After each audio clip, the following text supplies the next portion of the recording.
Genetics में आनुवंशिक विकार पढ़ रहे थे, और आनुवंशिक विकार में आप ये समझे कि जीन के उत्परिवर्तन से या जीन स्तर पर कोई उत्परिवर्तन होता है, उसके कारण जो रोग उत्पन्न होता है, विकार उत्पन्न होता है, उसको हम कहते हैं आनुवंशिक विकार।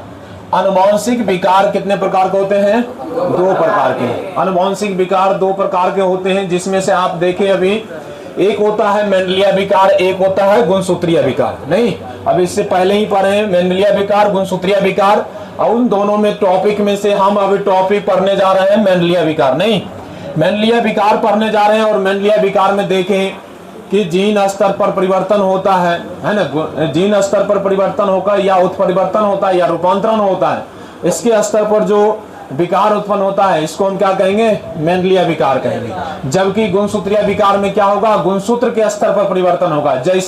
जैसे आप पढ़े थे बहुगुणिता, है ना, पॉलीप्लॉइडी पढ़े थे, जिसमें से देखे थे कि गुणसूत्र की संख्या घटता है या बढ़ता है। जब गुणसूत्र की संख्या घटता है या बढ़ता है, तो वैसे विकार जो उससे जो विकार होगा, वैसे विकार को हम कहते हैं गुणसूत्रीय विकार। आगे हम पढ़ाएंगे भी गुणसूत्रीय विकार में कि जैसे Klinefelter syndrome, Turner syndrome, down syndrome, cat-mu syndrome, ये सब का सब गुणसूत्रीय विकार होगा। लेकिन अभी जो हम पढ़ रहे हैं वो पढ़ रहे हैं मेंडेलिया विकार। तो आनुवंशिक विकार 2 प्रकार के हुए, एक मेंडेलिया विकार और एक गुणसूत्रीय विकार, जिसमें से अभी हम पढ़ रहे हैं मेंडेलिया विकार। नहीं, तो मेंडेलिया विकार को अभी हम देखते हैं कि मेंडेलिया विकार को हम वंशागति विकार भी कहते हैं। क्या कहते हैं? वंशागति विकार भी कहते हैं, वंशागति विकार भी कहते हैं, याद रखेंगे इसको। और उसके बाद मेंडेलिया विकार देखो 2 तरीके से हो सकते हैं। एक हो सकता है लिंग संलग्न के तरीके से, और दूसरा हो सकता है अलिंग संलग्न के तरीके से। आपको पता है कि लिंग संलग्न, अभी इससे पहले क्लास में आप पढ़ चुके हैं कि लिंग गुणसूत्र किसे कहते हैं और लिंग गुणसूत्र किसे कहते हैं। जैसे मनुष्य की लिंग गुणसूत्र की बात करें तो 23वें जोड़े जो गुणसूत्र होता है वो लिंग गुणसूत्र कहलाता है ना, जो कि 22 जो जोड़े गुणसूत्र होते हैं जो कि समान होते हैं, मेल और फीमेल। तो इनमें जो ये समान गुणसूत्र होते हैं उसी को हम कहते हैं ऑटोसोम गुणसूत्र, ठीक है, या ऑटोसोम क्रोमोसोम। तो उसी के आधार पर यह है कि लिंग संलग्न और अलिंग संलग्न। संलग्न का मतलब होता है लिंग, यानी संलग्न के बारे में भी पढ़े कि एक पीढ़ी से अगले पीढ़ी में कोई लक्षण जाता हो तो वो एक्स गुणसूत्र के माध्यम से या लिंग गुणसूत्र के माध्यम से जा सकता है या अलिंग गुणसूत्र के माध्यम से जा सकता है, दोनों तरीके से जा सकता है। तो जब एक्स गुणसूत्र के माध्यम से मतलब लिंग गुणसूत्र के माध्यम से आगे लक्षण जाता है तो वो लिंग संलग्न कहलाता है। जबकि अलिंग संलग्न का मतलब है कि जो 22 जोड़े गुणसूत्र समान होते हैं उस गुणसूत्र के माध्यम से अगले पीढ़ी में लक्षण जाता है तो उसको हम अलिंग क्रोमोसोम कहते हैं या अलिंग संलग्न कहते हैं। अब देखेंगे लिंग संलग्न की बात करें तो लिंग संलग्न 2 प्रकार से हो सकता है, एक अप्रभावी हो सकता है, एक प्रभावी हो सकता है। यानी एक रिसेसिव हो सकता है, एक डोमिनेंट हो सकता है। तो रिसेसिव और डोमिनेंट में समझेंगे, यानी एक अप्रभावी और प्रभावी। इस पे आनुवंशिक विकार में फिर आगे हम आगे भी पढ़ेंगे, तो इसमें ये जानेंगे एग्जाम्पल में क्या क्या होता है। तो लिंग संलग्न अप्रभावी का एग्जाम्पल क्या हो जाएगा? हीमोफीलिया हो जाएगा, कलर ब्लाइंडनेस हो जाएगा, वरणदाता जिसको कहते हैं, कलर ब्लाइंडनेस। आपको आगे ये सब का सब टॉपिक पढ़ाएंगे, है ना। उसके बाद ड्रोसोफिला का सफेद आंख हो गया, ये सब का सब उदाहरण होगा लिंग संलग्न अप्रभावी का, मतलब ये रिसेसिव है, ठीक है, अप्रभावी लक्षण है। उसके बाद दूसरा देखते हैं लिंग संलग्न प्रभावी का। लिंग संलग्न प्रभावी जिसको हम कहते हैं सेक्स लिंक्ड डोमिनेंट, है ना। ये डोमिनेंट में क्या देखते हैं कि ड्रोसोफिला के लाल आंख, ये प्रभावी लक्षण है, ठीक है।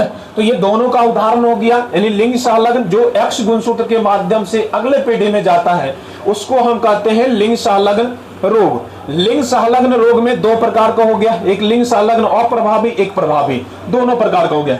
अब देखते हैं इधर अलिंग संलग्न। अलिंग संलग्न रोग क्या है? तो ये ऑटोसोमल क्रोमोसोम के माध्यम से होगा। जैसे कि आप देखे थे लिंग गुणसूत्र यानी 22 जोड़े गुणसूत्र भिन्न समान होते हैं और 23वां जोड़े के गुणसूत्र भिन्न होते हैं। तो जो भिन्न गुणसूत्र होता है उसको हम लिंग गुणसूत्र कहते हैं और जो समान गुणसूत्र होता है उसको हम क्या कहते हैं? उसको हम अलिंग संलग्न या अलिंग गुणसूत्र कहते हैं। अलिंग संलग्न यानी अलिंग गुणसूत्र के माध्यम से आगे पीढ़ी में जाता है ये लक्षण। तो ये 2 प्रकार का इसका भी होगा, जैसे ऑलिंग अप्रभावी होगा, एक ऑलिंग प्रभावी होगा। यानी इसमें भी वही बात है कि जिस प्रकार से इसमें लिंग संलग्न प्रभावी और अप्रभावी है, उसी प्रकार से इसमें भी क्या है, ऑलिंग संलग्न अप्रभावी और लिंग संलग्न प्रभावी लक्षण है। तो इसका भी उदाहरण है आपका ये जो इंपॉर्टेंट क्वेश्चन आता है यहीं से आता है, ये महत्वपूर्ण क्वेश्चन यहां से आता है, ये ऑलिंग अप्रभावी से। जैसे कि सीकल सेल एनीमिया के बारे में पूछ सकता है, थैलेसीमिया के बारे में, फिनाइल कीटोनुरिया, ये सिस्टिक फाइब्रोसिस, एल कैप्टोनुरिया, ये सब का सब उदाहरण आ जाएगा किसमें, ऑलिंग प्रभावी में। यहां से क्वेश्चन आता है, यहां से चारों से कोई क्वेश्चन आ सकता है, पांचों से, और यहां से क्वेश्चन ये दोनों से कोई क्वेश्चन आ सकता है। तो यहां पर इंपॉर्टेंट ये दोनों है, यहां पर इंपॉर्टेंट ये पांचों है, ठीक है। उसके बाद ऑलिंग प्रभावी रोग है। ऑलिंग प्रभावी में क्या आता है, यानी ऑटोसोमल डोमिनेंट में दो रोग आता है जिसको माइटोनिक कहते हैं और डिस्ट्रोफिक कहते हैं।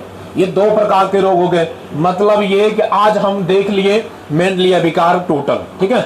अब ये जो मेंडेलिया विकार हम पढ़ेंगे, इसी को हम डिटेल से फिर आगे पढ़ेंगे, आगे क्लास में। हीमोफीलिया हो गया, ब्रह्मदत्ता हो गया, ड्रोसोफिला सफेद, इसमें जो भी इंपॉर्टेंट है, महत्वपूर्ण है, वो सब का सब आगे नेक्स्ट क्लास में हम पढ़ेंगे।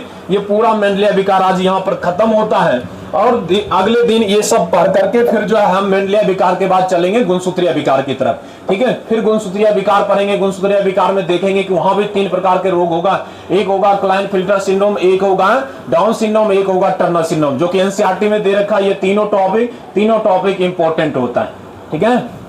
समझ गए? समझे कि नहीं समझे ये बताओ। समझ गए।